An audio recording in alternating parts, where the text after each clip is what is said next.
1st, I think it is. So moved. Second? Anybody second? Second. Any discussion? All those in favor say aye. Aye. Opposed? No, the minutes are approved. There's one resolution to adopt from the last meeting, August 1st. Is there a motion to adopt the resolution? So moved.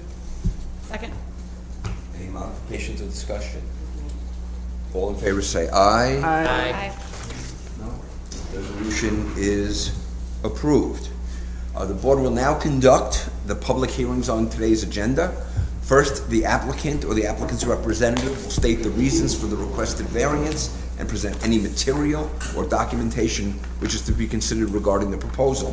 Next, persons wishing to speak in favor of the proposal will be given the opportunity to address the board. Then persons who wish to speak in opposition will be allowed to address the board. Finally, the applicant or representative will be given the option to make any closing arguments or comments to the board. Following the public hearings this afternoon, the board may make a decision on each application heard. The board may also decide to hold its decision until the next public hearing. If the hearing is closed, no additional information will be allowed into the record except for information that the board may request. That information will be available for public review at the zoning office in City Hall Commons. Staff will now introduce the first application.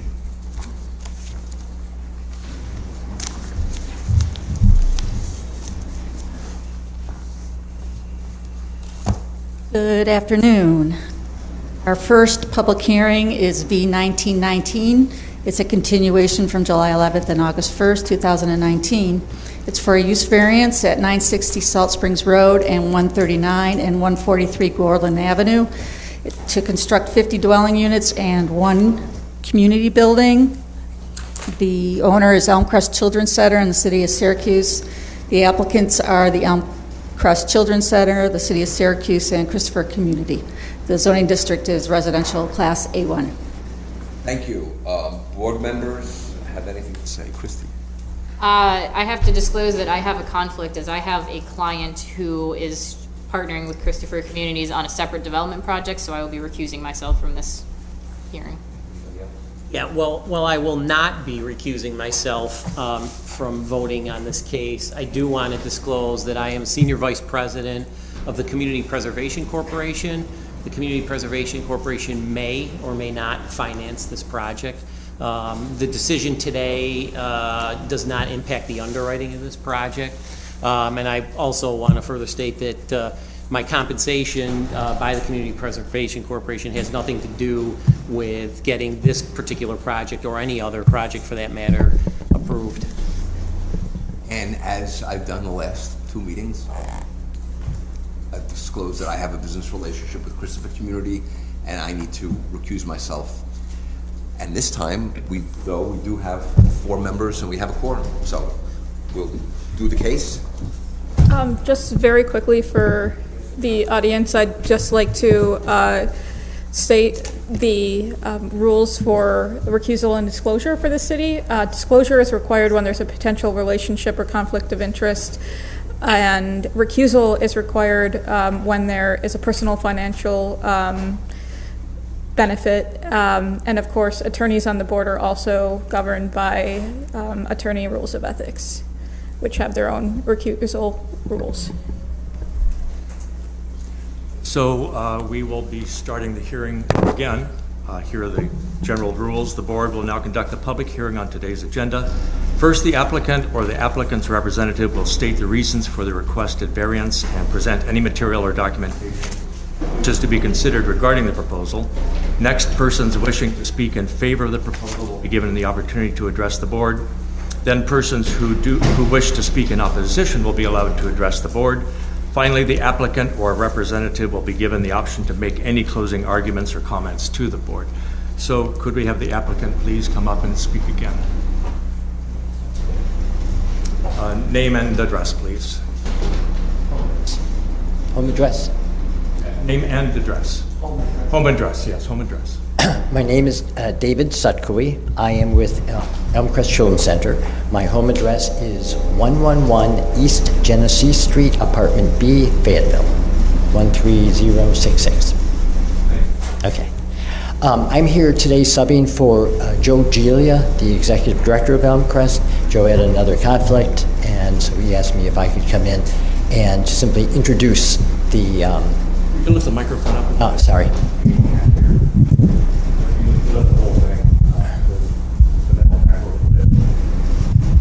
Okay. They can be like Freddie Mercury now. If I could just introduce the partnership between Elmcrest Children's Center and Christopher Communities and the rationale behind this entire project, just for reference. This is truly a partnership between two organizations, each bringing their unique skill set to bear in addressing what we think is a really critical need in our community, and is the poverty of young families. This is a true partnership with Christopher Community and their long expertise in housing development and management, and Elmcrest Children's Center with its long expertise in providing great supportive services to youth and families. This project is targeted at young parents with the priority population, young parents with preschool-age children. That's a key to this. It's that combination and the key of the supportive service, or the provision of supportive services, which really is the key under this whole proposal. The data on young parents in our community is more than disturbing, it's tragic. There are 360 young families receiving cash assistance through the Department of Social Services. Every one of them received cash assistance when they themselves were kids. None have found the wherewithal to escape poverty that they were born and raised in. Living scattered throughout the city of Syracuse, the city of Syracuse, and it's ironic because Syracuse is widely known as a community with wonderful supportive services. These families have an awful time accessing those services for themselves and their kids. The participation rates are poor for a whole variety of reasons, and the outcome data shows. It shows the consequence of that. Housing stability is poor. Every one of these 360 families will seek new apartments during the course of the year. Some move as many as 3 times, making participation in ongoing services very problematic.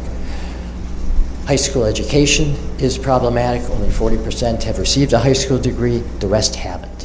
Almost 20% haven't even made it to 10th grade. None of the 360 have made it beyond high school.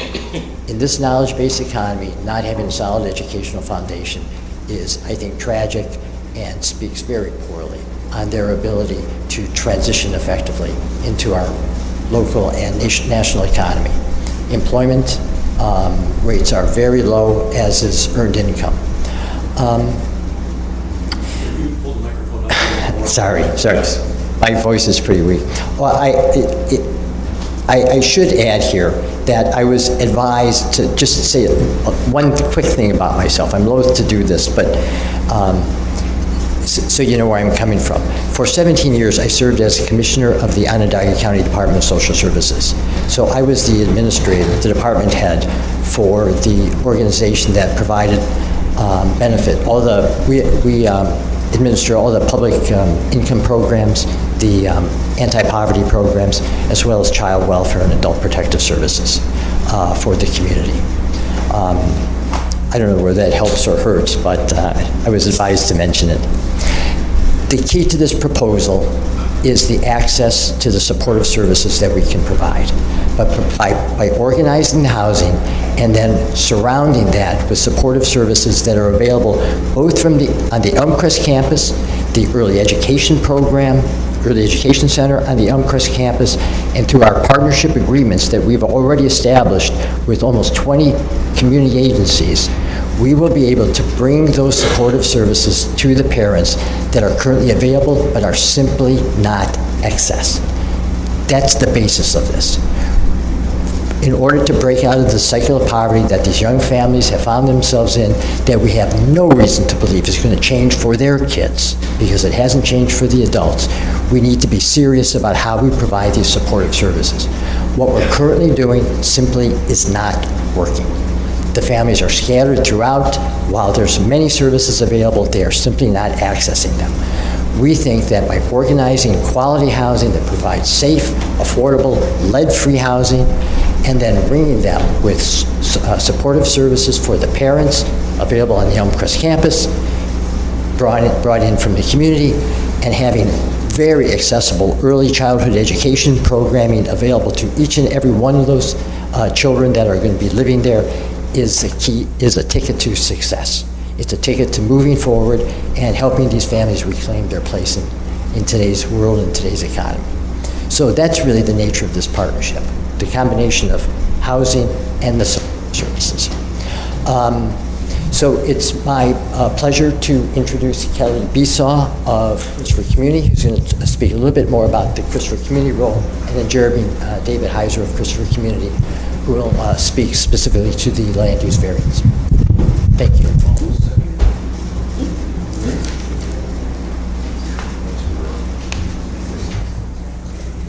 Good afternoon. Can everybody hear me? Okay. I guess louder than Dave and Joe from Elmcrest. So I'm going to... Press again, please. Oh, I'm sorry. Kelly Besaw. I'm the Vice President of Property Development with Christopher Community. I reside at 415 Fay Road, Syracuse. I just want to give you a brief overview. I know there's some new people. I didn't really give my presentation last time. Christopher Community has been developing and managing affordable housing in the city of Syracuse for over 45 years. We currently manage close to 3,000 properties located all across upstate New York. 822 of those units are located here in the city of Syracuse. I'd like to say we take pride in the way we develop our properties and also how we manage them. We have sought out over $27 million in renovation funds over the past 10 years. All of those funds go into the properties in order to make them look better, maintain them, and most people probably don't even know which units are Christopher Community units in the city of Syracuse. So if you're not familiar with our units, I actually encourage you to drive by some of them and take a look and see what we do. Christopher Community's partnered with Elmcrest Children's Center on this project. I just want to point out we've been working with them for several years now. I know there's been some comments about us just following funding, but this is a need that was identified years ago, and have been working towards the goal before the funding for the services even became available. The project is going to target young moms with children, a population that Elmcrest has been working with for almost 100 years. Christopher Community is going to be managing the property. We will oversee the day-to-day operations, and we will also be involved in the ownership entity. We'll be forming a limited partnership, but Christopher Community will be the majority member of that partnership. We've entered into a formal partnership with Elmcrest, who's going to provide critical supportive housing services, many that Dave had mentioned, but I just want to kind of go through quickly a couple of the key services, including case management. The mobility mentor is going to work with families to establish goals and connect them to services, which is critical to the success of this program. The educational liaison is going to work with the parents to make sure the educational needs of the children are met, making sure they have daycare, making sure that they're enrolled in preschool, and identifying any special services that may be needed for early intervention. Transportation has come up several times. I know there were some comments about moms walking up and down the hill.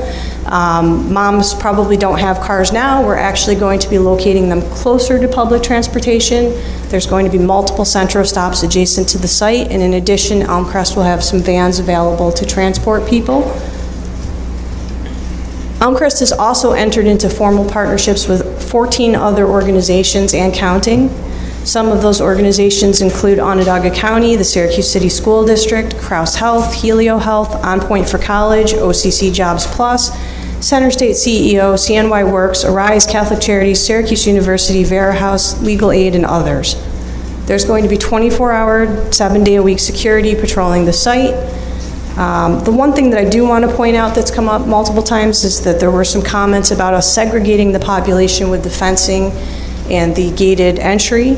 Honestly, those features were put into the design based on comments from the neighbors originally, but it sounds like now the majority are saying that they don't want to see that. So we've decided that we will be removing any unnecessary fencing and the security gate from the project, just to point that out now. We're happy to have some further conversations about that, but it has come up a lot, so we're not looking to create a prison as was commented in the past. And in conclusion, I guess to answer the question of why here, I think Dave pointed this out and Elmcrest has pointed it out. The proximity to the Elmcrest campus is critical to the success of the program and the delivery of services. Some of the key barriers that have been pointed out by all of those agencies that I mentioned before to access service and employment are transportation, affordable daycare, and general education around the availability. By creating an extension of the existing campus, the project residents will have easy access to the services that they need to be successful. Thank you for your time, and I'm happy that we have a quorum today. Before we go on, can I just try to focus it back? The main issue before us is whether this project could or should be done as it would be allowed under zoning as it is now, with single-family homes versus 2 or 3 or multifamily dwellings. That's the major question before us. The desirability of the program, I think we would stipulate it's a worthy thing to do, but the question before us is this specific zoning question. If you could address that, I'd appreciate it. Good afternoon, everybody. Can you hear me okay? My name is Jeremy David Heiser. I'm a landscape architect and also the Director of Facilities and Construction at Christopher Community. My place of business is at 990 James Street in the city of Syracuse. My home is located at 4149 Bishop Hill Road in Marcellus, New York.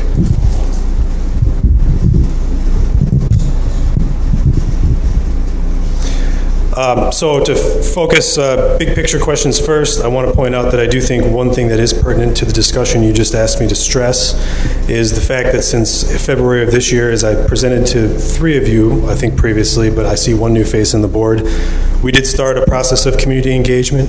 We've attended an Eastside TNT meeting. We've hosted at least 3, possibly 4 public meetings at the Elmcrest campus to talk about this project. We've invited every neighbor that we could gain access to within a quarter mile of the property for at least 2 of those meetings. We've met with a small group of interested residents, predominantly, admittedly, from Edge Hill, because that's who's shown the most interest in the project. So I'll point out to everyone quickly where the project is, because I think that is pertinent to the discussion and it might be new to some of you as well. Everybody hear me now? So Elmcrest campus is approximately 40 acres. You see the shaded green area here. This is all the current Elmcrest campus. This is Salt Springs Road. This is Edge Hill Road. This is Gorland Ave. For reference, H.W. Smith School is over here. Jawonio School is to the south of the site down here off East Genesee Street. Is everybody comfortable with where the project is now? North is up. North is up on these plans, that is correct. So we are proposing to carve out approximately 8 acres of the Elmcrest campus. That's this highlighted green area here that's a darker green. We're also proposing to purchase 2 city lots that are currently vacant and not in use from the city as well to re-subdivide and combine into the project. We've tried to propose a site plan. We've gone through numerous iterations of the site plan. You've all seen this now at 2 meetings in a row. This is the same site plan. We've proposed no changes. I'll point out that we've submitted 2 letters following the last 2 meetings. I presume the whole board has those letters and has had a chance to review those pertaining to those same things you spoke of earlier. As of right now, the project is proposed in a residential A1 district. We've complied well above and beyond any applicable setbacks and zoning coverages applicable to that district with this proposal at the moment. We are proposing a direct connection to the Elmcrest campus over here. We're further proposing our driveway entrance to come off of the end of Gorland Avenue right here. I'd like to point out, contrary to some questions we've received, that we're proposing this entire project as a private road. There would not be a public street. It's a private road, privately maintained with private trash pickup. We would be fire department. As I said before, Please, you'll have a chance to speak later. Private trash pickup, private road maintenance, private plowing, private snow removal, etc. We would be accessing public utilities as any development is allowed to do. We have been in discussions with city departments to the extent that we can to this point to determine whether we have capacity for sewer, for water. We now know where those utilities will roughly connect. Obviously, we have to go to the site plan approval process after this and following this, if we're awarded of the use. I'd like to point out as well that we've tried to make some accommodations to the extent feasible. Kelly touched on fences and gates and things. For now, I'll point out that we had previously fenced the entire project site at the request of the neighborhood. We'd also previously gated the project site, again, at the request of the neighborhood. We don't feel that's vital to the project at this time. Excuse the technical difficulties of the easel. Our initial site plans showed a project development that was a little bit more adjacent to Edge Hill and utilized different areas of land. It's going again. My clamps are wearing out here.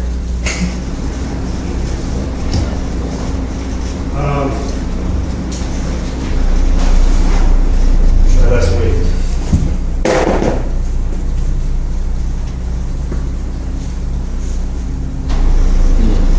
We've since pulled the project farther back from the backyards of 5 homes on Edge Hill. We've also now, as of a few site plan revisions ago that have been in front of the planning, or been in front of the ZBA now, we are showing our driveway entrance coming off the end of Gorland, similar to how a driveway would now.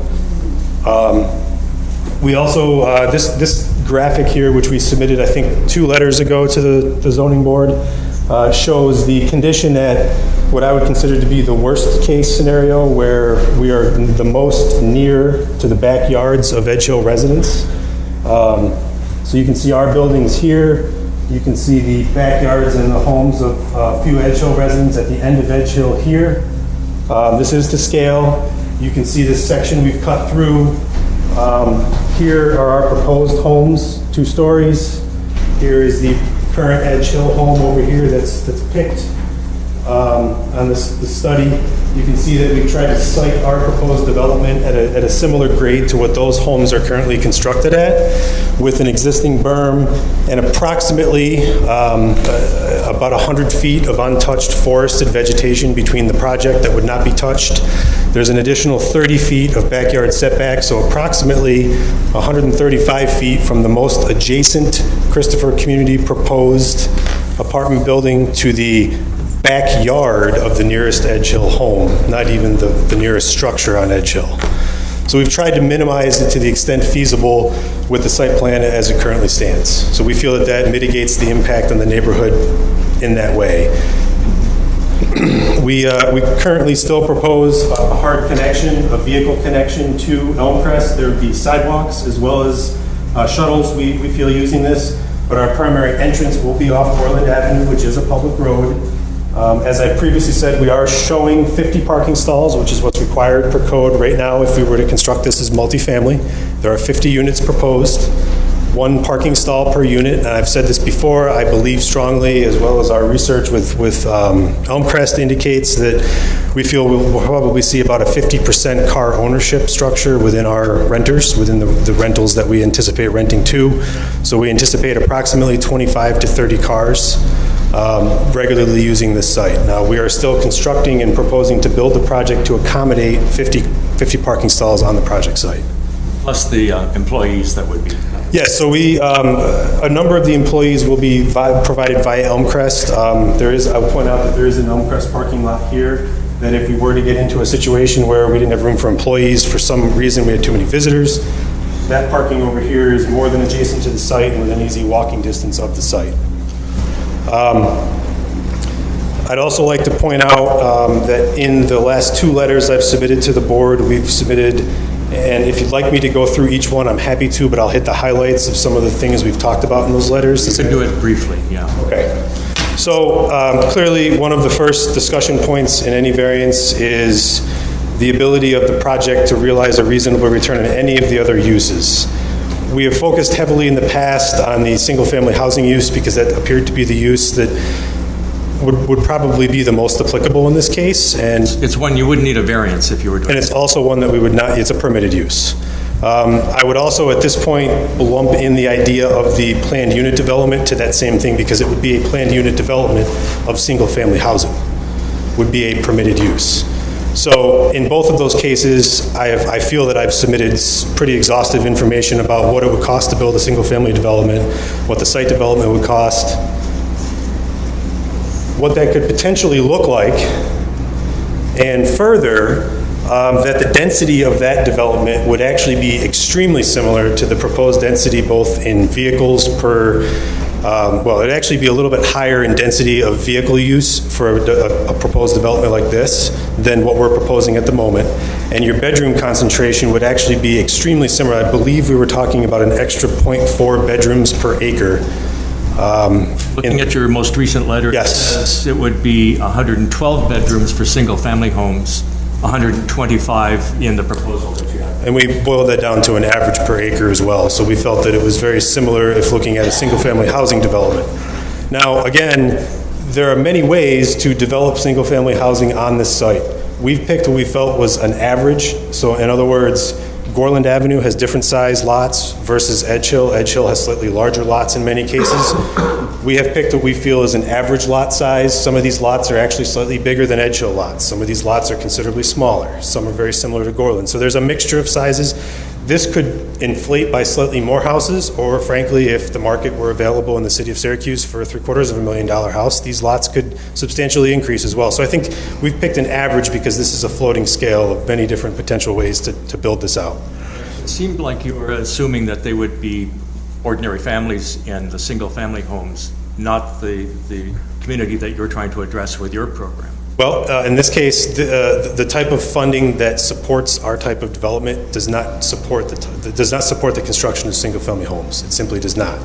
Funder will not support? The funder that we're using for this type of work, the funding that we're applying for, the grants that we're applying for, does not support single-family home construction.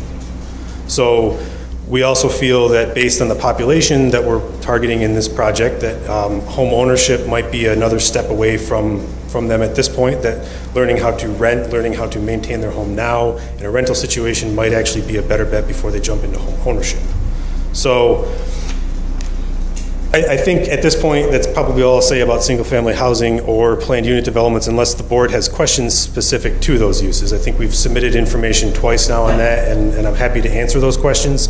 We've submitted multiple estimates from a few different contractors as well for what it would cost to build that type of housing.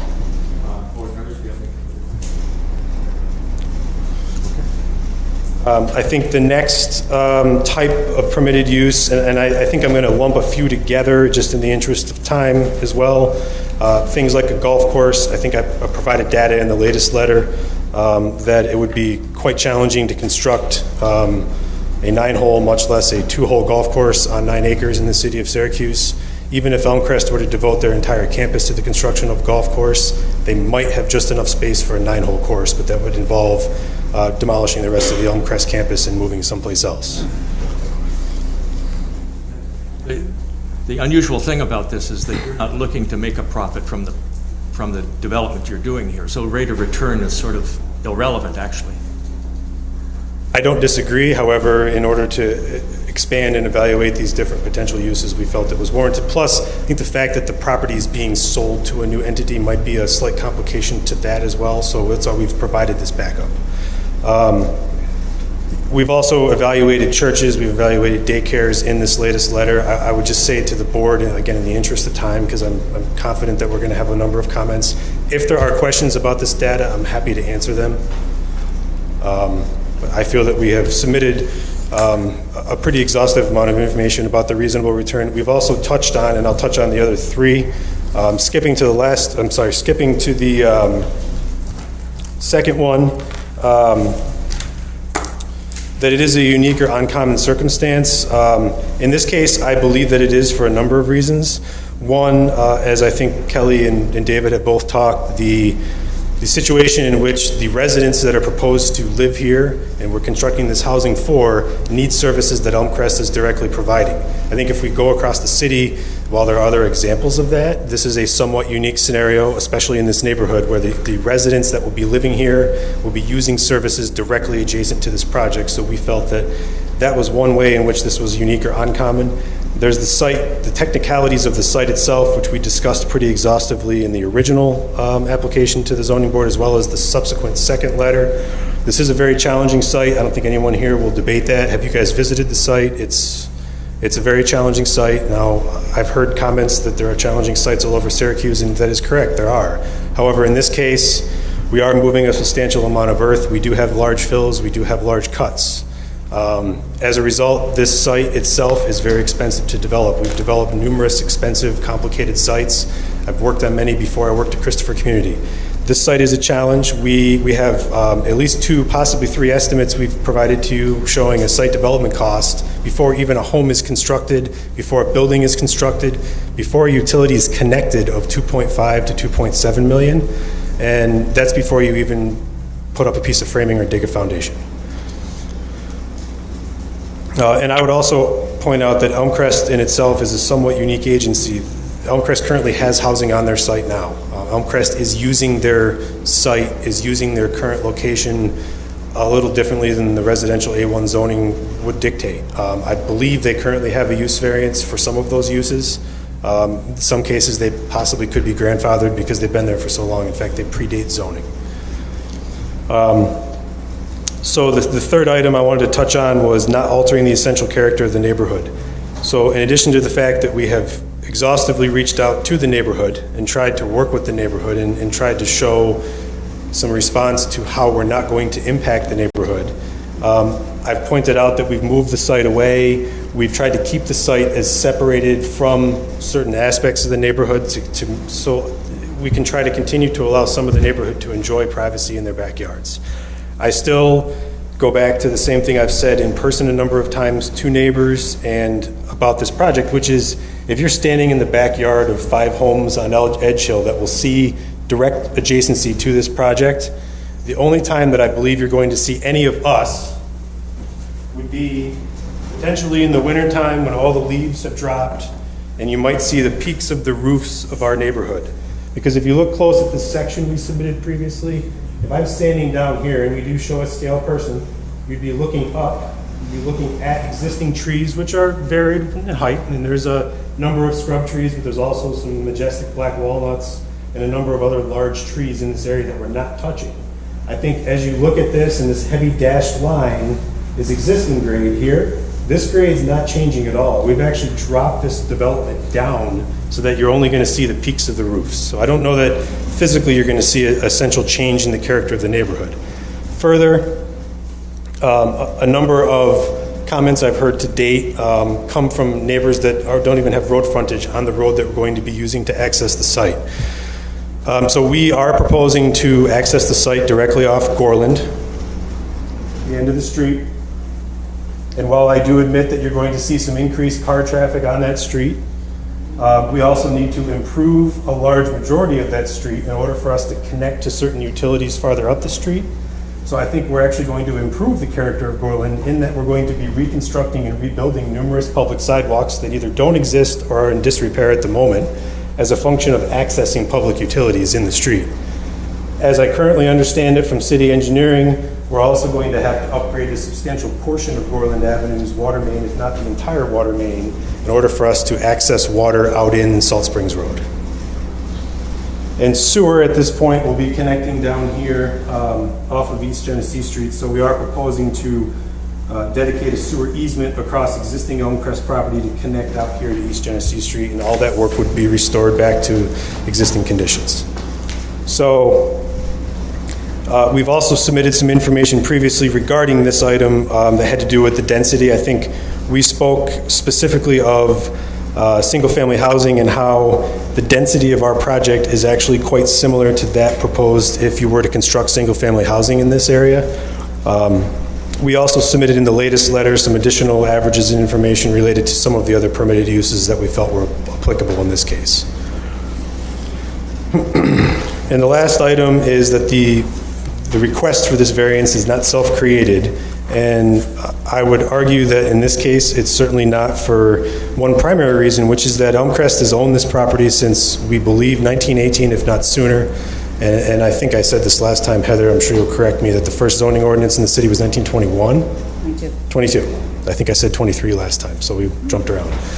So I would argue that Elmcrest's use and occupancy of this property actually predates a zoning ordinance in the city of Syracuse. Now, the utilities, are the renters responsible for their own gas and electric? How will that work? Kelly, take that one because it can vary. So the water utilities will be included in the operations of the building, so that will be included in the rent structure. The tenants will only be responsible for their own electric. So these homes will be all electric homes? No. No. The gas will be typically single meter. There'll be a single meter gas meter for the entire, so basically 1 meter that's metered, and Kelly, is that Not in divided? this case, because it's actually scattered. I'm sorry, it'll be, yes, individual gas meters, I apologize, my bad. And will they be using like solar panels on these buildings, or just old-fashioned? This would be forced air, heat, high-efficiency furnaces, and there would be central air conditioning with a high-efficiency central air. So like no solar panels on the roof or anything like that? At this time, again, the funding we use does not support that type of development. While it's encouraged, we do have to, this will be either a LEED, did we decide on LEED for this project? This project will actually comply with LEED for homes, LEED for residential construction. Have you done a search for other funding sources that wouldn't require a variance?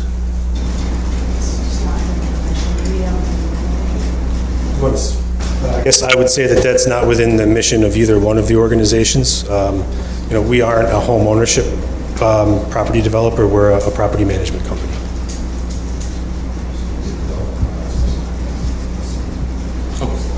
Thank you. Should I leave these up or take them down for you? I'm afraid they'll fall, so maybe take them. That's why I hire structural engineers. Unless you think somebody's going to refer to them as they speak. I suspect they will not, Okay, but I'll leave them here in case they do. very good. So all those who would like to speak in favor of the project, please come up, line up if you would. And again, focus your comments on the question of single-family versus multifamily houses in this development. The use of the properties isn't really the issue here, it is the way it's to be built. So anybody here to speak in favor of the proposal? No. Yes? I think you spoke last time, though, didn't you? I did, and I'll be very brief. Have you sent in written comments as well? I have. I think we've heard from you then. Well, let me just add this, sir. If you can be very brief, please. Less than a minute. Okay. Stop the clock. My wife and I are 42-year residents of Edge Hill Road. Name and address, please. David Garber, 159 Edge Hill Road, Syracuse, 13224. My wife and I are 42-year residents of Edge Hill Road. We've raised our children there. The project borders on the backyard of our house. I've submitted 4 different letters or memorandums to the board demonstrating, in my view, that this application satisfies all of the objective criteria for the purpose of for the granting of a use variance under General City Law 81-B. You have the memoranda. My position is stated there in detail. I respectfully urge you to approve the variance for what I consider to be a very needed and worthy project. Thank you. So anyone else here to speak in favor of the project? Hearing none, those who would like to speak in opposition to the project, please come up to the stand and speak. If you've spoken before, if you've put in written comments, not necessary, but come up and have it. Let us tell it. My name's Joseph Stevenson. I live at 1001 Salt Springs Road, Syracuse, 13224. I live across the street from the exit to Elmcrest because of their Horseshoe Road. It's a juvenile detention facility. It's not a family home. If they try to leave, they tackle them, handcuff them, and take them back. Why would you take people who are having an emergent problem there and mix them with these people. They're going to use the same facilities. It's not right. Has the city ever offered those properties on Gorland Ave for sale? They've never been for sale before or offered up to anyone? No one's had the chance to develop it.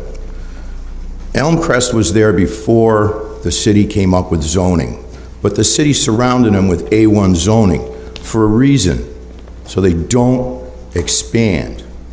They stay the way they are. They say they need these two facilities together. It's very unique. Maybe they should find a cheaper site to develop and develop them both there. I've lived across the street from this place since 1978. The work that they have to do to the water mains, to the sewer mains, and all that will impact everyone. The people on Gorland Ave won't have a life for 2 years while they build this project. And after that, Elmcrest will end up plowing the snow in their driveways just like they do on Salt Springs Road and have done for years. They're not really a part of the community, they're just there, and they're tolerated by all the neighbors. This isn't something that should be in that neighborhood. They're isolating these people there. And they have 2 people to watch approximately 150 to 200 people. That's their idea. They have 1 person to watch 7 kids in each one of their houses. It's just not right. They talk about a 32 house unit. They can't build it. They can't get funding for it. Why are we talking about it? That's a moot point. So is financial recoup. It's a not-for-profit organization. There's no problem with financial recoup. These are all moot problems. Christopher Community is a great organization. We heard them tell us all about it. It was a nice commercial. It doesn't say anything about what they're going to do with the property values in our neighborhood, which are already hard to bring up because of Syracuse's strategic value, according to everything. Thank you. This project doesn't need to be here. They have too dense of a population of children. They're not even talking about the community center and building they want to build. They've left that right out. They only said 16 buildings. So I'm wondering about all of it. There's a lot of things, and they showed me a $12 million estimate for 1 lot instead of $12 million for the whole project. That's all in here in this piece of paper. There's no reason for them to build this there. They shouldn't be there. Okay, that's it. Thank you. Next. I've spoken to the board before, but I have a letter that was proposed by Lois Davis Wilson, could not be here today, who wants me to read it. Okay, if you can keep it brief, please. Let's see, I'll give you Lois's name. It's Lois Davis Wilson. Ooh. 151 Edge Hill Road. And give us your name and My name is Sam Basile. I live at 174 Edge Hill Road. Some of this will sound silly because I am not Lois. I am Lois Davis Wilson. My husband and I have been Edge Hill residents for 49 years. Since speaking at the public hearing of July 11th, 2019 regarding this matter, I have reflected, considered, debated, and prayed about this nightmare. Our street was zoned A1 and consisted of single, well-maintained homes when we moved there. It is a quiet, bucolic, heavily treed street, which is a rare gem within the city of Syracuse. We have been good stewards of our property and of our neighborhood. I have concluded that Elmcrest Children's Center and Christopher Community are prioritizing their monetary return with this variance request over the interests and benefit of the population they propose to serve. I also have to apologize if I repeat things that the new proposal talks about. For example, they've removed the chain link fences and items like that. We did not. If you could skip those things, Okay, that would be I will try, please.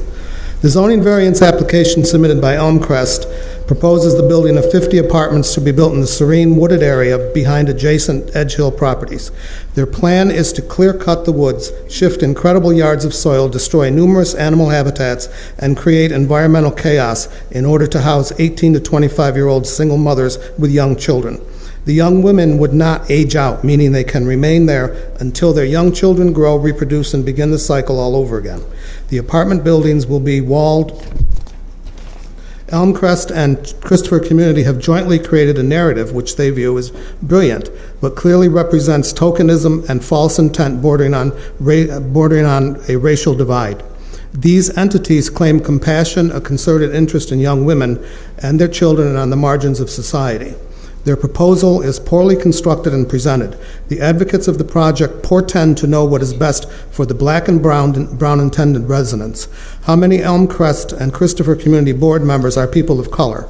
Unlike Joe, who lives in Liverpool, Jeremy, who lives in Marcellus, or the Elmcrest board member who spoke at the previous hearing and lives in Manlius, I live in Syracuse. The acreage that abuts the rear of our home is beautiful and unique to the city of Syracuse. They think it is brilliant to clear-cut a heavily wooded inner-city property and vastly increase the carbon footprint of Elmcrest and Christopher Community.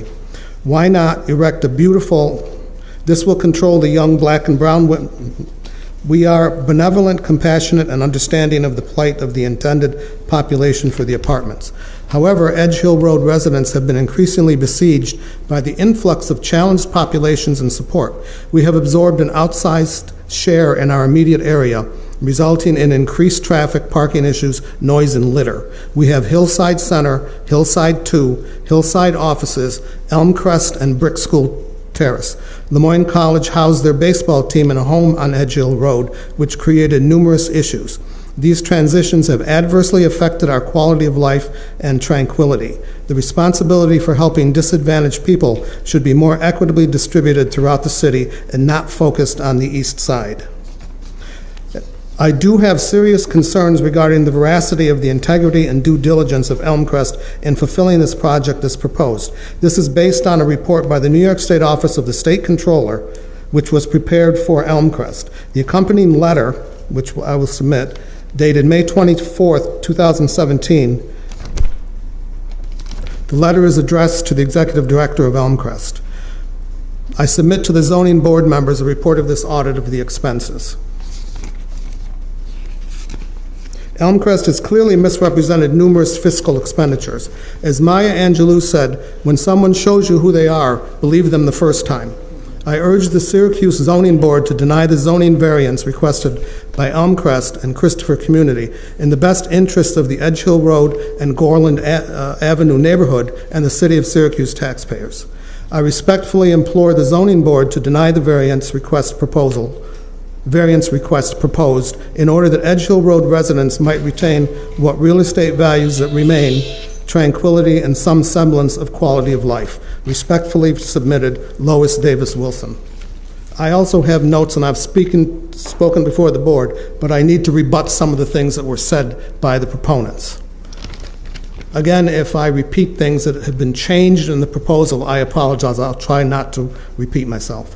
My name is Sam Basile, and I am a resident of 174 Edge Hill Road. I am the author of multiple letters pointing out the deficiencies and errors, including in the Elmcrest Christopher Community proposal. I am against this proposal because the two parties did not complete the application in total. Rules and regulations are written to be followed and not to be floundered by those seeking special dispensation from the city. At all three public meetings, plus the two zoning appeals hearings, both Elmcrest and Christopher Community asserted that they are immune from any zoning regulations. This attitude is patronizing to the residents of Syracuse and an insult to the members of this board. They have also failed to provide answers to questions asked at these hearings.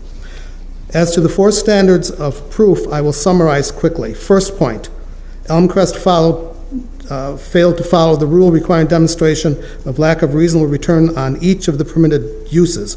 In fact, at the last hearing, a representative of Christopher Community made light of this. Second point, Elmcrest asserts that a developed steep hill is uncommon in Syracuse, which it is not. In other cities, single-family residences perched atop a hillside command top dollar. Third point, Elmcrest asserts the character of the neighborhood remain unchanged. At least 40 feet of hilltop must be sheared off, requiring 2 years of heavy construction and possibly blasting. For 2 years, 30-ton dump trucks will be rumbling through a residential area. In addition, the Forget that. Fourth point, I maintain this is a self-created hardship. A quick check of both Elmcrest and Christopher Communities IRS 990 forms will substantiate this. In addition, I will make this single observation: both Elmcrest and Christopher Community lack any experience managing this type of commercial property. I close in urging the board to reject this application, and again I repeat one of the guiding principles in the Syracuse Land Use Development Plan 2020, to protect and enhance the character and sense of place of Syracuse's neighborhoods. I just have 3 short comments in rebut to what was said. I need to rebut the assertion made by Christopher Community that there are partnership agreements in place. Unless something has changed, according to a letter dated 25 April 2019, the executive director of Elmcrest says they are teaming with Christopher Communities, whatever that means. Secondly, I disagree with the assertion the land is part of the Elmcrest campus. It is not. It is separate from the campus. I'm also concerned that Elmcrest changed their proposal based, it appears to be, on my comments, showing their sloppy attitude toward the zoning regulations. Thank you. Thank you. Next person to speak in opposition to the proposal. Please. Again, if something's been addressed already. I have not spoken at all. Okay. In fact, I'm going to be reading something from the Brick School Terrace. They asked me to read it on their behalf. Is it long? No. Okay. My name is Margarita Bivalacqua, and I live at 123 Edge Hill Road. This letter is from the residents of the Brick School Terrace Apartments. Their address is 818 South Spring Road. Dear members of the Zoning Board, we, the residents of Brick School Terrace Apartments, a de facto seniors living community, are highly disturbed by the city's plans to the development of another high-density housing project in the backyard of our apartment complex, with over 200 people already called their home. We strongly object to the plan and think it demonstrates a complete lack of community vision and planning. This is very disheartening.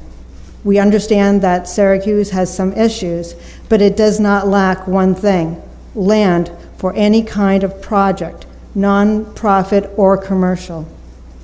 The project will completely change the green character of our quiet and peaceful neighborhood, not to mention the anticipated noise and air pollution from years of construction project right in our own backyard. At this stage in our lives, both access to green space very close by and daytime quiet matters a lot. The project planner's arguments for the development sound more like a wishful thinking rather than a well-developed plan, backed by solid social urban planning practices and research. Absolutely no prior proof of concept exists. After the project's initial public subsidy, anticipated for only 4 years, expires, the housing will be converted into a market-rate apartment complex. An additional 100 cars will move around next to our home on every given day, and along with a significant stress on the city utilities and the damage to the only green space we have access to. This project will have devastating impacts on our community's ecosystem and our lives. As a result of the proposed project, our quiet and beautiful Syracuse neighborhood will be damaged and changed. Just another one in Syracuse. We strongly urge you to reconsider. Sincerely yours, the residents of the Brick School Terrace Apartments. There are signatures on the back side as well, so I'll submit this. Thank you. Okay.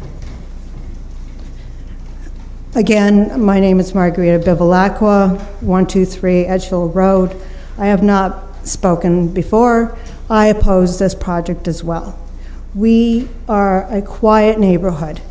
It is, there's greenery that we love to see and cherish. We have a project that's going to involve years of construction, moving tons and tons of dirt, cutting down the green trees that are there. That's our serenity in our backyard, and it's going to be changed. We have beautiful homes in the neighborhood. It's going to change our neighborhood. We have people already that climb through our backyards to go into our street to access it to another area. We have an apartment building on the other side of our street that their residents climb over our fences to get through. There has been times where we have caught people coming through our backyards. That is one of the reasons why we suggested having fencing around this project in the first place. There's a lot of people that are going to be concentrated in this area that will affect our lives on our street. And so I truly oppose it. Thank you. Thank you. Anyone else who wants to speak against the project? Name and address, please. Yep. My name's Lisa Hart. I live at 169 Edge Hill Road. I'm not speaking on my behalf. I'm speaking for someone else, and I'll submit the letter. This is for Mrs. Jessie Griffin. She's at 168 Gorland Ave. She asked for someone else to speak in her behalf. I, Jessie Griffin, I reside at 168 Gorland Ave in the city of Syracuse, New York. Request that you save our neighborhood and reject the proposed Elmcrest Center 50-unit apartment project for low-income family housing. My husband and I have lived at our residence for over 40 years. We both worked and raised our 4 children who attended area schools, Charles Andrews, H.W. Smith, and Nottingham. Each of them works and are proud homeowners. I am now a retired widow who enjoys the solitude of the street, going for walks during the day, sitting on my back porch where I see deer, rabbits, and listen to the birds sing. I have seen the neighborhood change over the years from homeowners to renters, and I have seen the impact of this change. Yes, the change over the years has caused some concern for safety and property values, but I'm grateful that many of my neighbors look out for my well-being daily. At the July 21st, 2019 zoning meeting, I listened to a proposal that talked about building a 50-unit apartment complex for single young mothers between the ages of 18 and 25. That Elmcrest Center, a center that is known for providing services for children who were placed there due to issues, was going to provide all the services that would eventually break the cycle for poverty for these young mothers and or fathers. However, no services were mentioned during this hearing. It also mentioned that the traffic would be minimal because most would not own cars. This is insignificant as they have friends or family members possibly with cars. When asked why not build single-family homes instead, they stated that it was a money factor. No way they would be able to provide homes to sell to the people that they want to serve, which brings to this question. Is this a money venture, a rental income property, and not really about helping anyone? The pride of owning a home is essential for neighborhoods to thrive, not placing low-income apartments that within a few years will show the signs of neglect and infestation. If you want to break the cycle of poverty, it should be through education, jobs, and the pride of home ownership. We have seen what comes with low-income apartment complexes time and time again in the city of Syracuse. Rundown, loud music, traffic, trash, infestation, drugs, violence, and crime. There's plenty of examples. Promises for improvement, but continuation of the plight at hand. Let us work by breaking the cycle, providing a true positive income. Please reject this proposal and give young single mothers and fathers what they really need. Education, job opportunities, and resources. Staying on public assistance and living in a low-income apartment is not the answer. And I'll submit this on behalf of Jesse. Thank you. The next person, is there someone else who wants to speak against the, yes, please? Again, if a point has been made, try to make a new point and focus on the issue of whether it's single-family or multifamily homes to be built. It's not an issue of whether the green can be kept forever. they could be coming here to build single-family homes, and we wouldn't be approving this today. I understand your comments, but I don't believe we can talk about pure technical things, not considering moral issues and fundamentals of the project. This is more important. This project is not sustainable, and this is a major thing. We're going to do. Your name for the record. Your name. and Oh, address, sorry. please. Evgeny Orlov, 126 Edge Hill Road, 126. Yes, please go ahead. Okay. So, there are many things and events surrounding this development. So, recently, to promote its interests, the developers have launched a media campaign in the best traditions of the Soviet propaganda and class warfare. A propagandist, without leaving his computer chair, cut and pasted prearranged talking points delivered to him over the internet, portraying residents of my street as selfish people without social decency and responsibility. So much to say about the example of modern days investigative journalism, quote unquote. Let me introduce one of those people. I am a professional, like a majority of my highly regarded neighbors, an aerospace engineer for 43 years, still working, who came to this country 29 years ago with nothing but 2 ugly suitcases and sick child, and started his life over at 40. I bought my house on Edge Hill Road with the first money I could scrape together 26 years ago, and have raised my children in this community. It is the only one house on the planet Earth I've ever owned and plan to own, unless forced by reckless city planning and circumstances beyond my control. Yes, my house is my safety net, which can be damaged in the blink of an eye, as well as my lifestyle. It is already happening.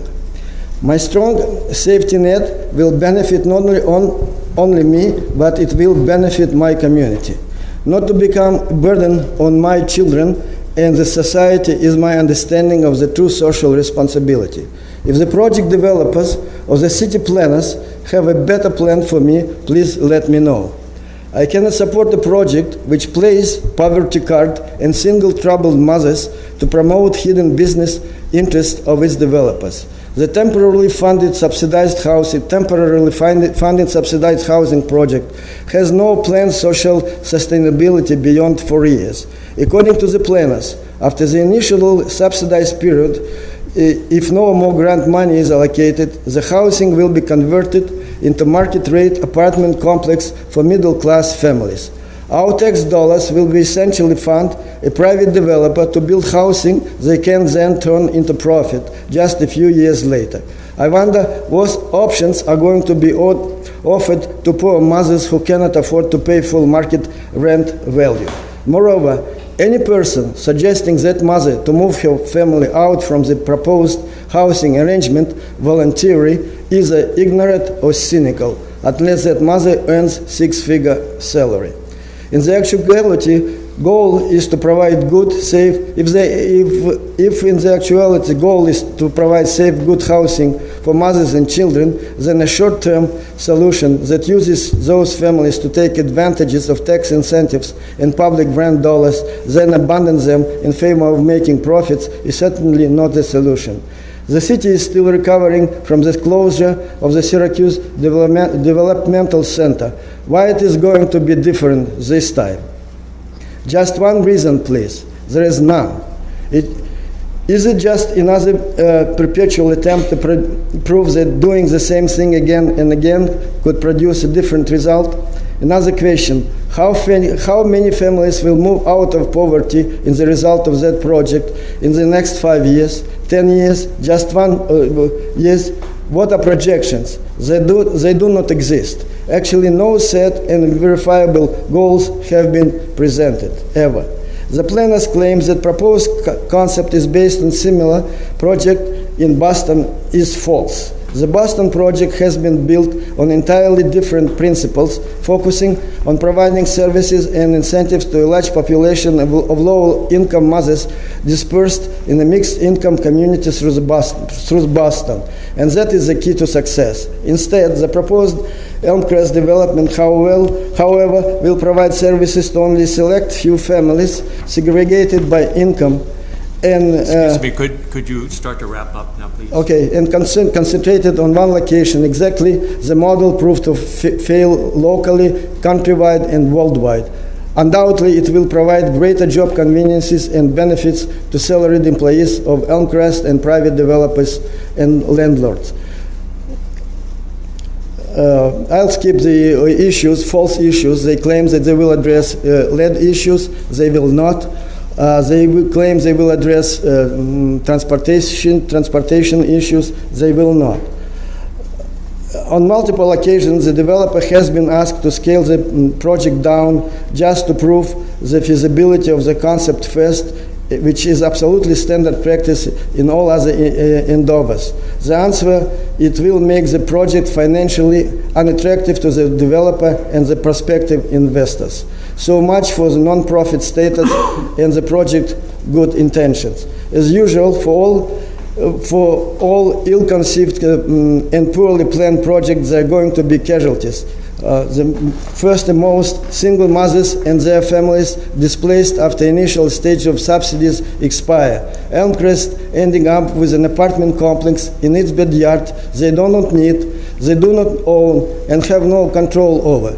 Residents of the brick terrace apartments, Cortlandt Avenue, Edgehill Road, which quiet and peaceful environment and lifestyle will be changed for worse and forever. The city Syracuse losing another stable neighborhood. Elected officials living with a legacy of wrong decision. There are going to be only one winner, though, the owner of the land. Thank you. Anyone else now to speak in opposition to the proposal? Seeing none, I'll ask if there's a representative wants to rebut what he's heard. Anyone there? I guess I'll do a couple of technical rebuttals or comments. So one comment I heard was that the property we're proposing to develop does not belong to Elmcrest and is not part of the Elmcrest campus. I would like to correct that and show, again, the property tax maps and surveys that have been obtained and submitted show that this light green area, all the way down here, all the way up here, skipping the blue and the red, coming around here, and over here, this is all one Elmcrest tax parcel. There's a second parcel that Elmcrest also owns, which you see in light green here. That parcel is not proposed to be part of this development and will continue to be green and owned by Elmcrest as well. Any other comments? Also, I believe there was a comment about, there was one other comment that had to do with technicalities. Cut and fills.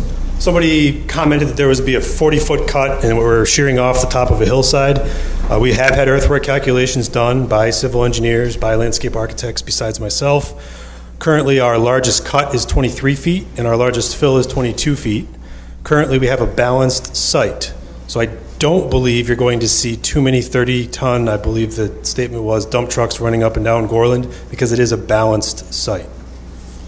No removal? You will see some dump trucks because we have to import things like run-across road base, things like that. So you will see dump trucks that I would say would be consistent with the development of anything on this site and quite similar to the development you see citywide. And I would point that out as well. I think that's all I wanted to make.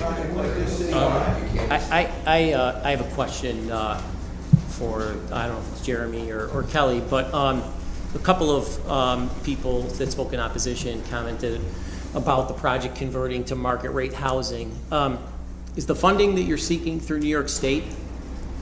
Yes, so we are planning to apply for low-income housing tax credits through New York State.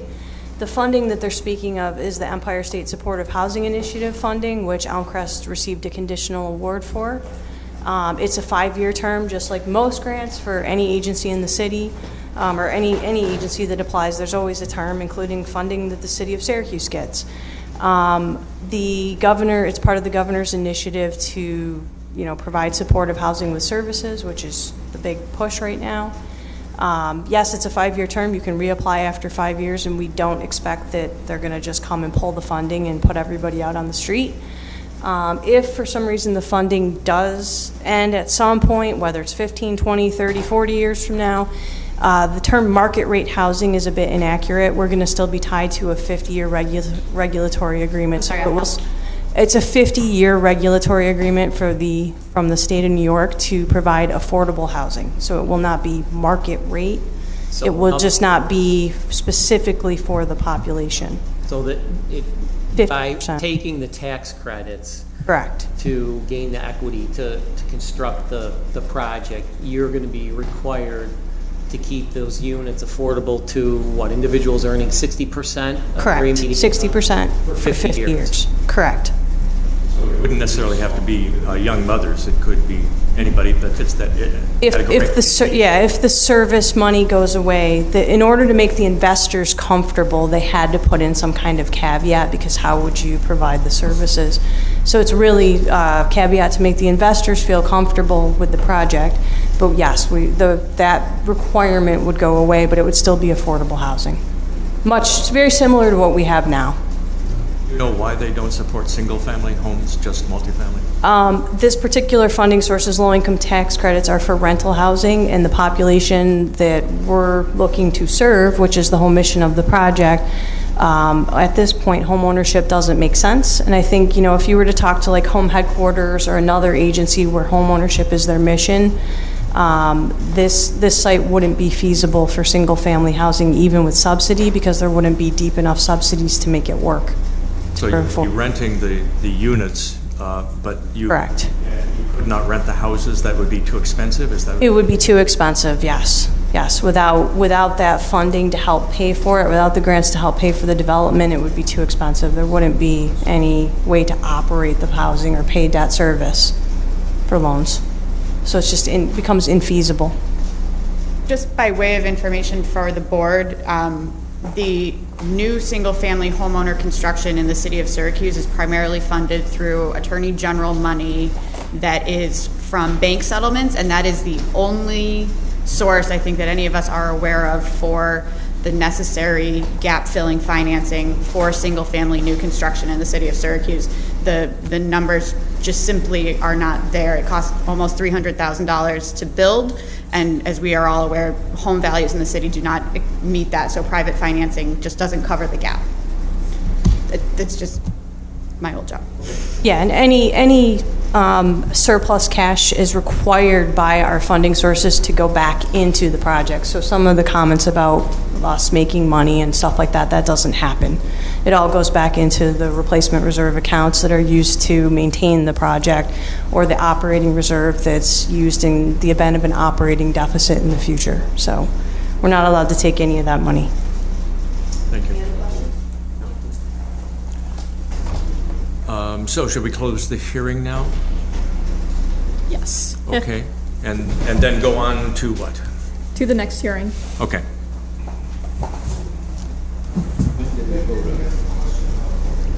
The voting will happen after the next hearing.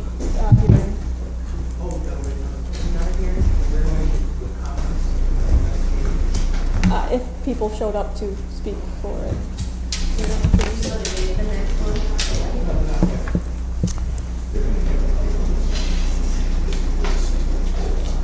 That's true. I had to come back.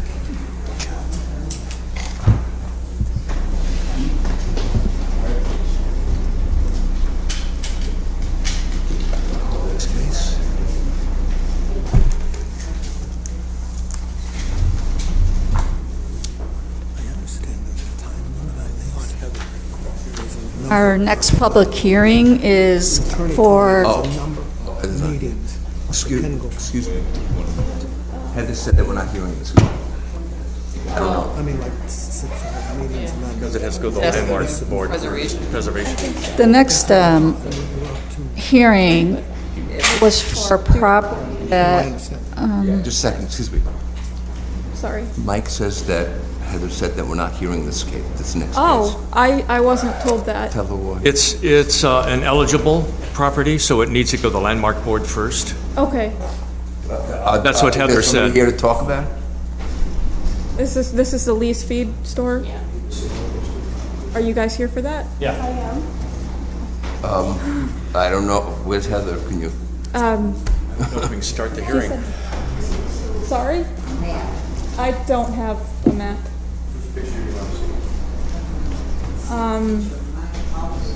I think you can hear it since it's been noticed. You should hear it because it's been noticed, but if the landmark board hasn't seen it and it has to go before them, I would recommend holding the decision. Excuse me. If you need to talk, you're welcome to go outside. We want to do our business here. Okay. So, go ahead, I guess. You can present your presentation, and we'll just hold off on the decision. It sounds like. What would the landmark board have to do with it? If it's an eligible property, which I suspect it would be. It's eligible, but it's not. I don't know. It still goes to them for comment before it comes to us. Okay. So the next public hearing is V 1922. It's for a use variance at 207 Milburn Avenue to establish a warehouse use. The owner is Alma White, the owner applicant, and the zoning district is residential Class A1. Invite the applicant up to make a statement.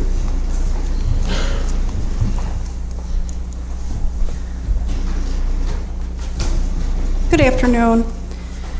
My name is Alma White. I reside at 205 Milburn Drive.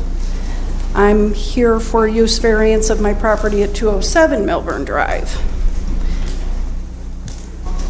The variance that I'm looking for is for the building the old grist mill, which is known as Lee's Feed Store.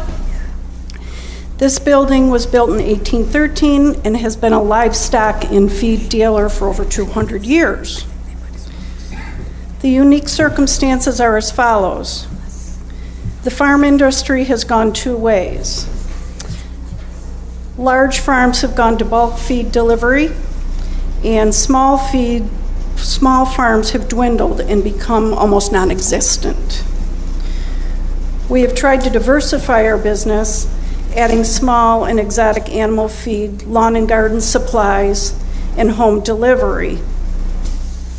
Hardship, unfortunately, with that said, our sales are trending toward large chain stores that have moved into the Syracuse area. Even more of an impact is internet sales. With their bare bones pricing, our sales have declined even further. With the changes made in products, sales are not enough to offset our overhead expenses. My financials were included in the original application. I have had two previous potential buyers for the property of the old grist mill to use it as grain sales. After looking at my company financials, they declined. As for the character of the neighborhood, it will only improve. With our retail sales that we had at the premises, we had probably 30 to 40 to 50 cars a day coming into the neighborhood with multiple tractor trailer deliveries.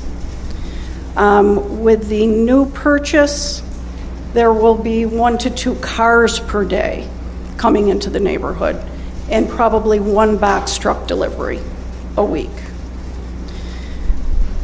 That being said, I now have the buyer, my co-applicant, Doug Roberts.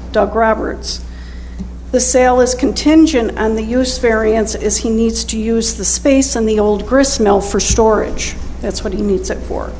Without this variance, I will lose my buyer, and I'm afraid that the property will set vacant as the zoning for this building is feed and grain sales. business of this nature is now non-existent in comparison to the nature of the sales when the building was constructed in the early 1800s, when there was no zoning at all.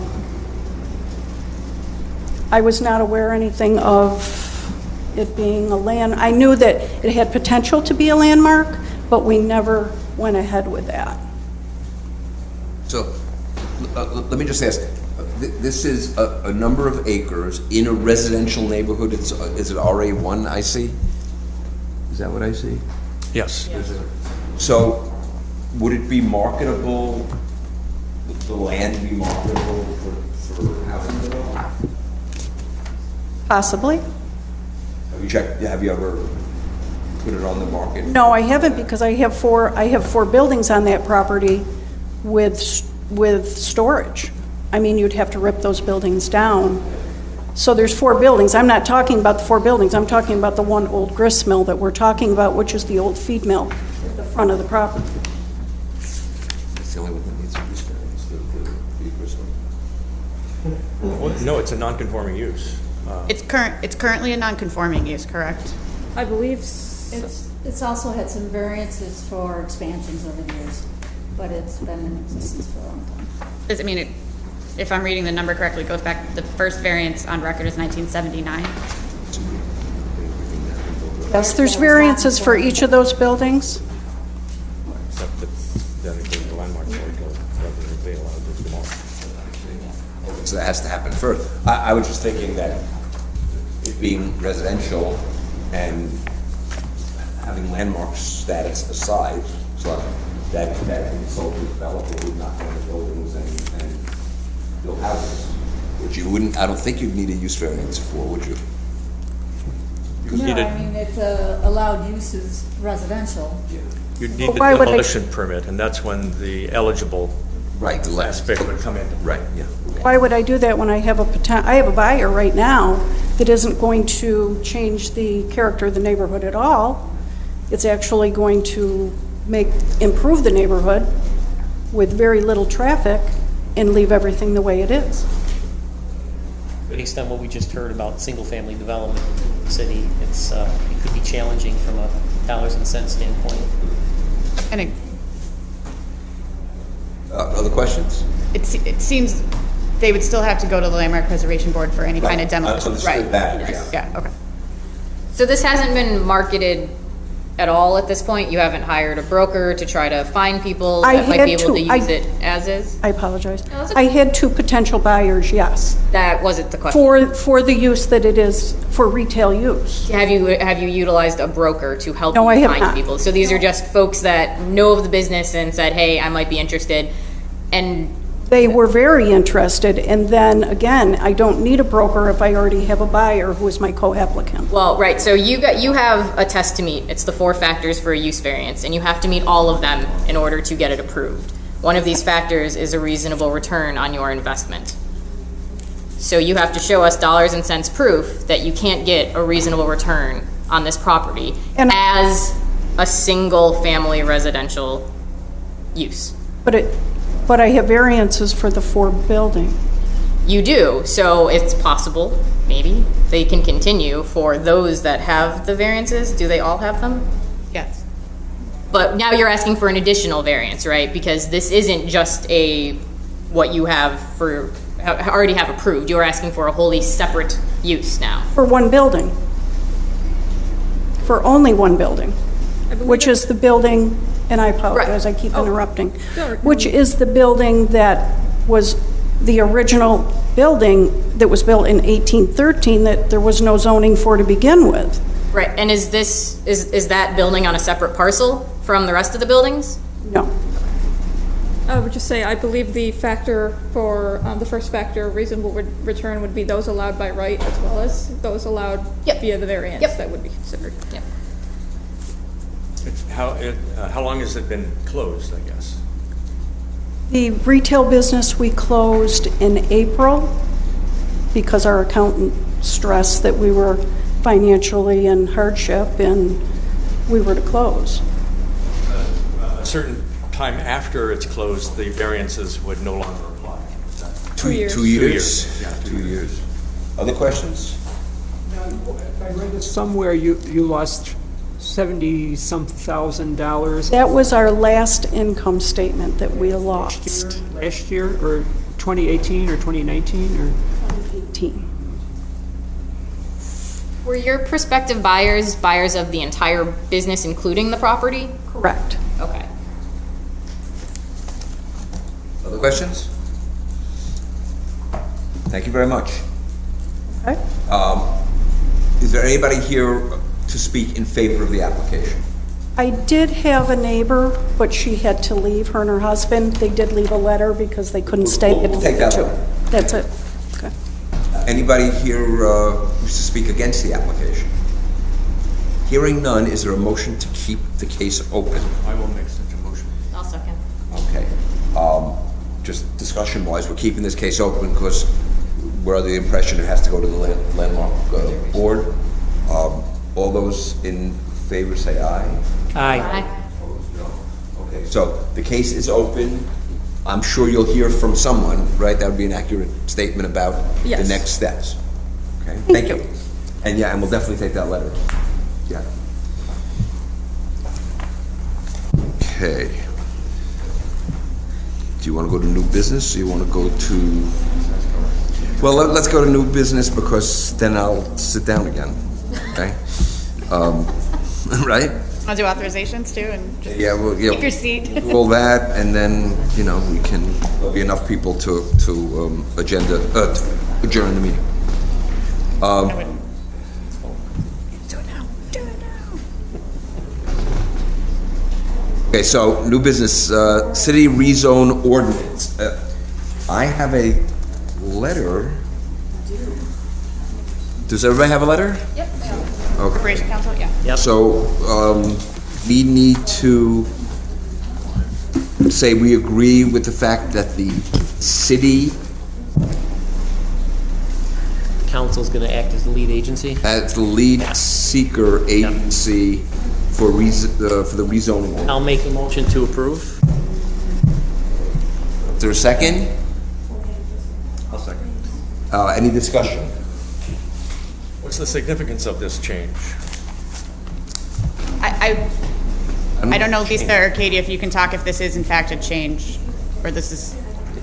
I'm not familiar with. Catherine? I think it's a requirement that the council has to act as a lead agency.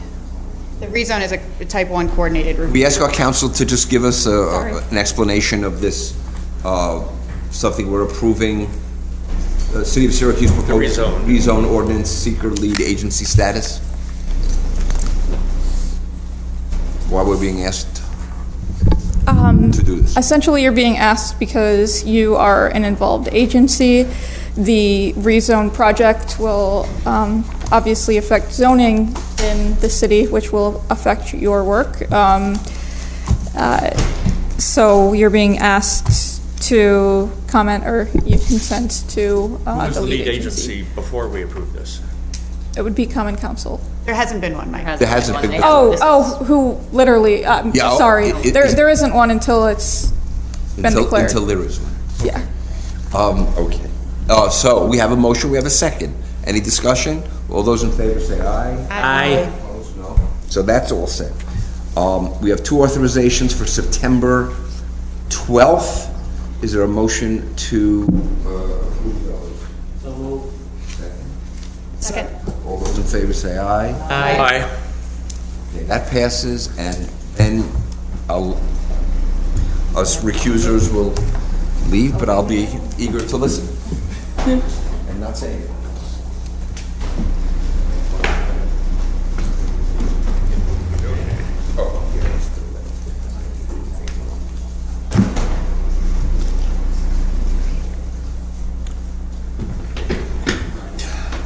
Do I hear a motion on the first hearing that we had today? Say the name and number. V 1919, 960 Salt Springs Road. I would make a motion to approve the use variance.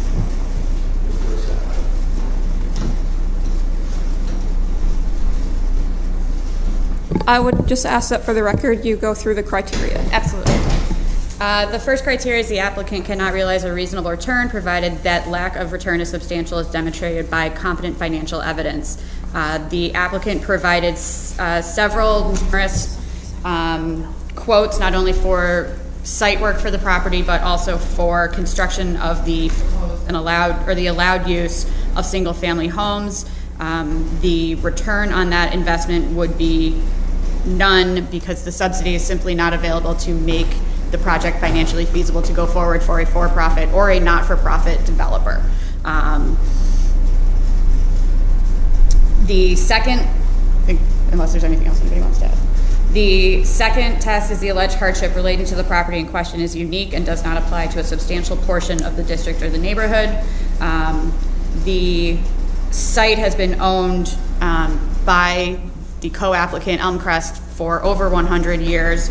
No other site in that neighborhood has that history or that ownership and unique use. The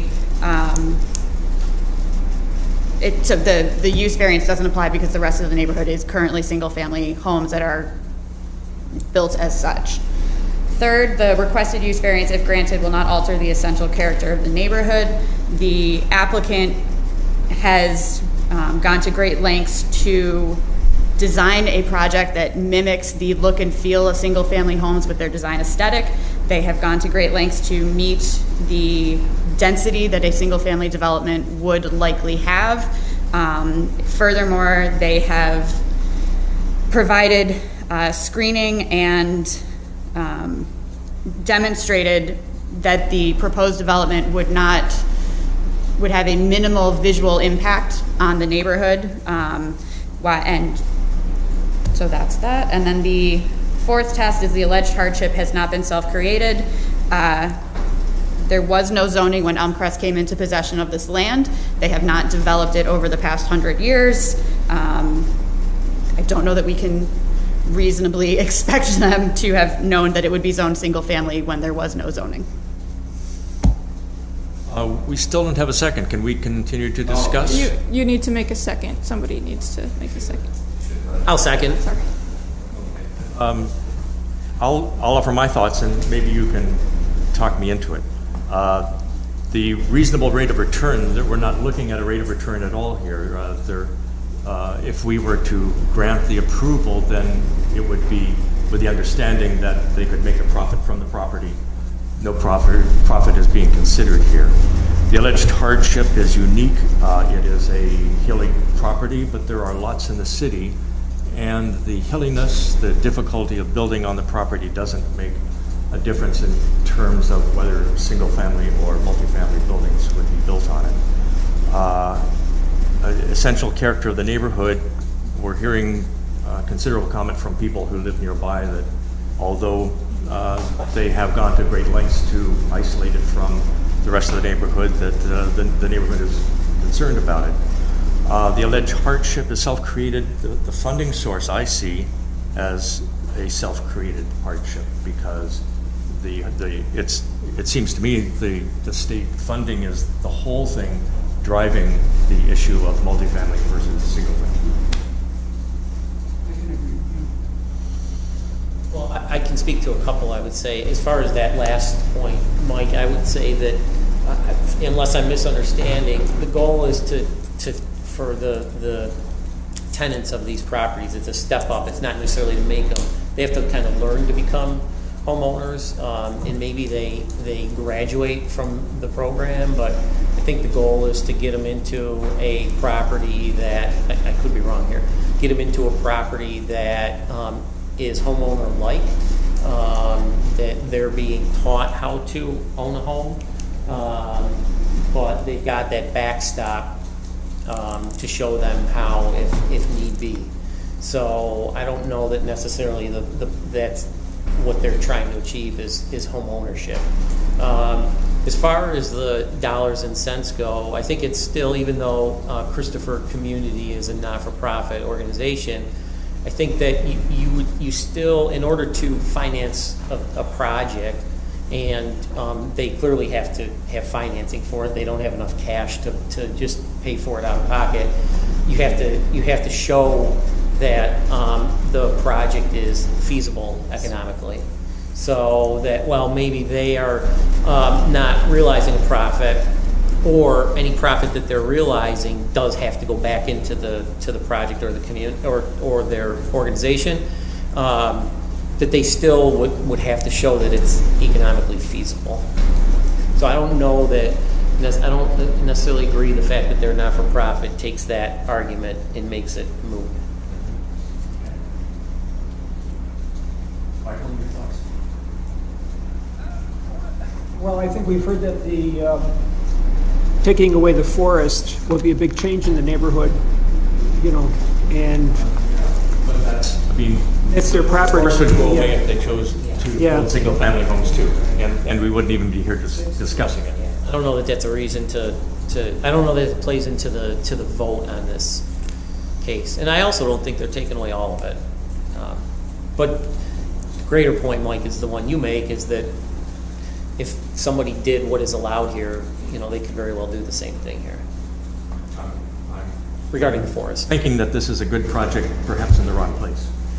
Mike, I would just add that probably in the entire city of Syracuse on an annual basis, less than a dozen single-family homes are built because of the reasonable rate of return on that the subsidy to make that a reasonable rate of return on any single-family home is scarce.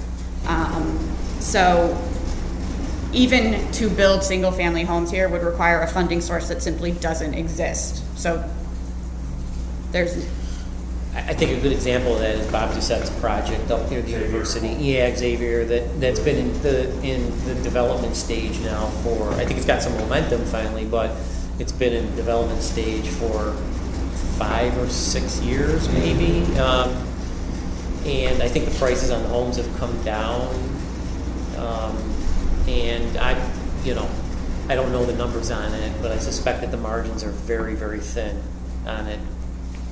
As a matter of fact, I think that the original developer, Mr. Doucette, sold off the remaining parcels to another home builder. Yeah.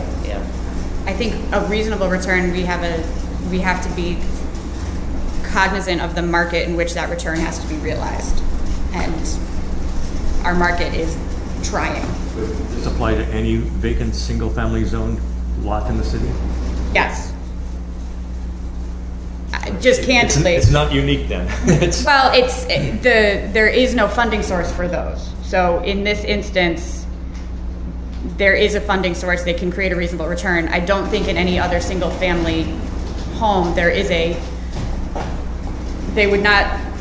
nobody can return a reasonable rate on single family development in this city, period. The only reasonable rate of return can be realized from some type of creative financing to get something developed.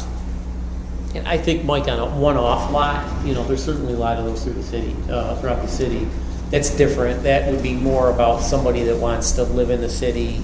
They want to build their own home. They're more concerned about a home and less concerned about profit, as opposed to a developer that's going to buy a tract of land, let's say several acre site for the purposes of profit. I think it's worth noting, while it's not certainly definitive, but the proposed zoning for this parcel under the rezone would allow this type of use. What would that be? It's an R5 proposed zoning for the entire Elmcrest parcel, of which this is a component of. So if we're talking about the comp plan going forward and the city's intention for this property, it is to allow this type of use. The timing obviously is not ideal, but if we're looking towards the intent of the rezone. Well, rezone is just a year away, and it has been for how many years? Well, So, yes. But that is an interesting point, that the new zoning would allow it. Any more discussion?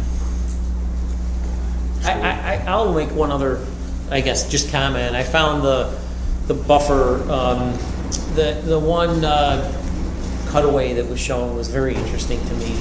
The closest house on Edge Hill and the distance from the edge of the backyard to the closest new proposed building the berm and then the trees, I guess I didn't realize that brought it closer to me that, you know, in the wintertime, maybe when some of the leaves are down, but with that berm, the height of that berm, you might just be able to barely see the peak of the roof. I mean, it's, The upper scale. yeah, which is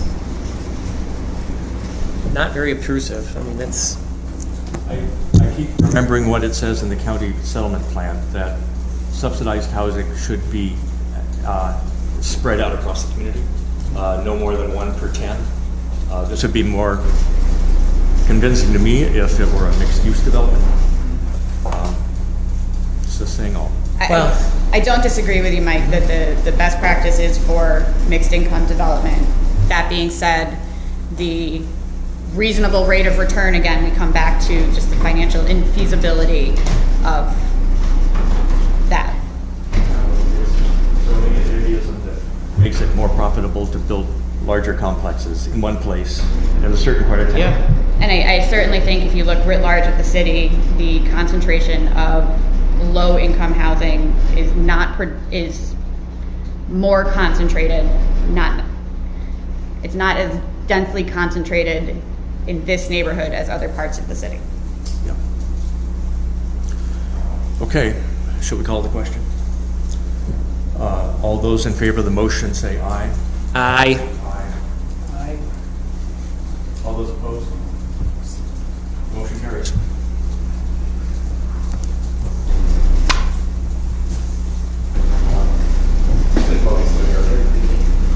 Oh, yeah, adjourn. Anybody want to make a motion to adjourn? Well, do you have to call You it? want to? You have to call it? Somebody make a motion. Oh, I'll make a motion to adjourn. I'll second. All those in favor? Aye.